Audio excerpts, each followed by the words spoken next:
What is going on, you guys? And it's David here, back again with another video. First and foremost, I apologize about this video quality. I'm recording this directly from my phone, and I'm not using my mic currently because I forgot to charge my laptop, and I'm too lazy to go back and charge it currently. Um, so, in today's topic, I wanted to, some way honor Cerebral Palsy Awareness Month and kind of share my story firsthand to those who haven't really heard it. I know I've never posted it on my YouTube channel and never posted it on my podcast. So I'm going to go ahead and start with that. To go back to the very beginning, I was born 4 months early, premature, and I was the size of this hand sanitizer. If you make it a little bigger, that's how big I was.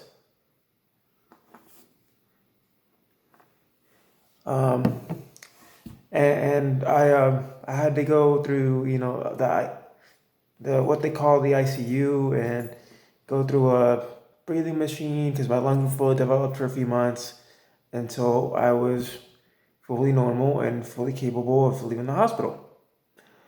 I couldn't walk until the age of 8. Couldn't read, couldn't write, couldn't do anything.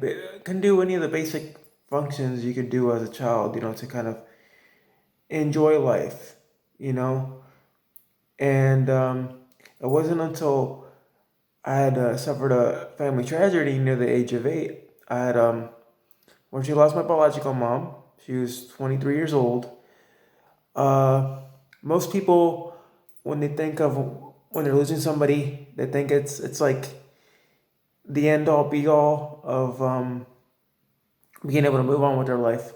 However, I was blessed with a great stepmom, and my dad was always around, and they both together raised me and helped me get through my challenges, whether through physical therapy, occupational therapy, through schooling. Schooling was a big one. I was in special ed for a few years.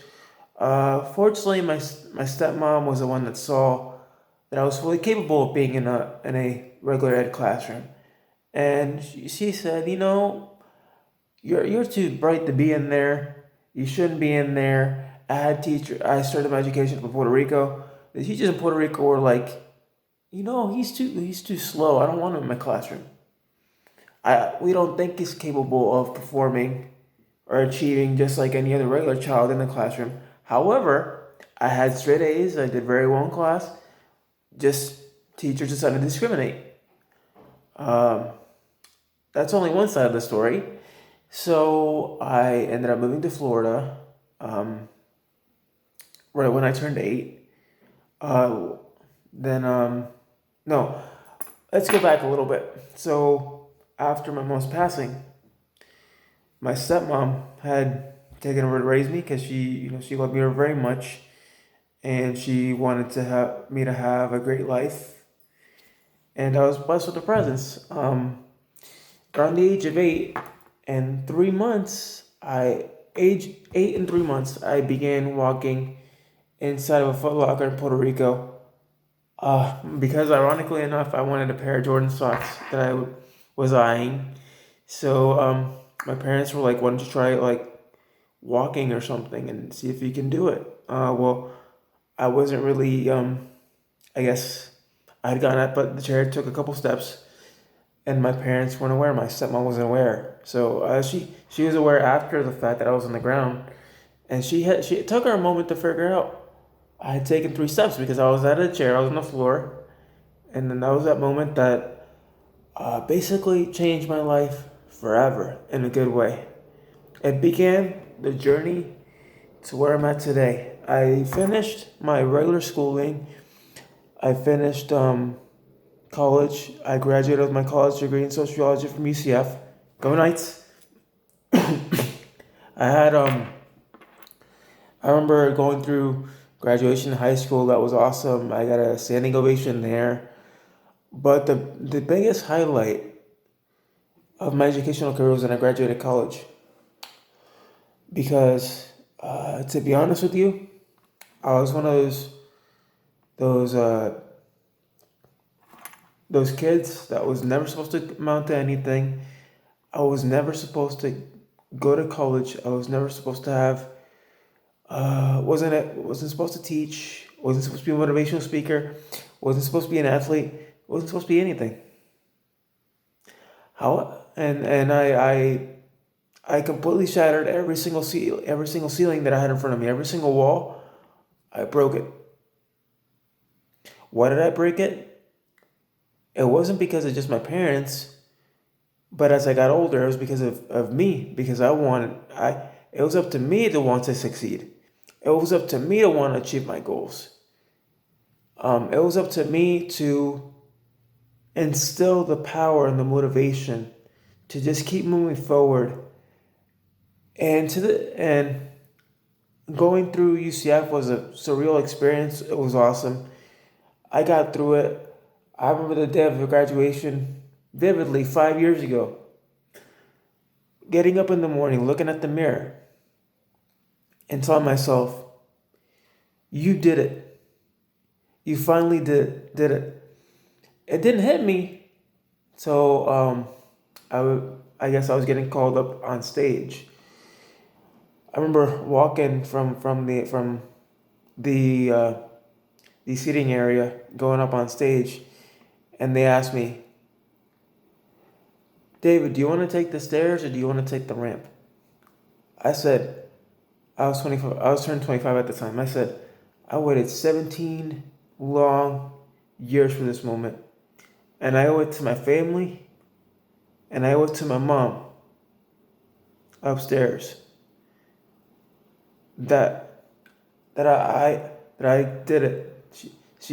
I owe it to them to see me walk up there. So I remember walking up on stage, walking up those stairs. It got really quiet, and I found myself thinking, no one's gonna cheer, no one's gonna clap. Everybody's bored. Everybody's tired of watching everybody walking. They just want to go home. And boy, was I wrong. I was so wrong. I remember lifting the cane up, and you could hear that crowd just erupted. And the graduation stopped. I'm pretty sure for a good 5 seconds because I was just soaking it in, and oh, it gives me goosebumps because I remember it was a week before Mother's Day,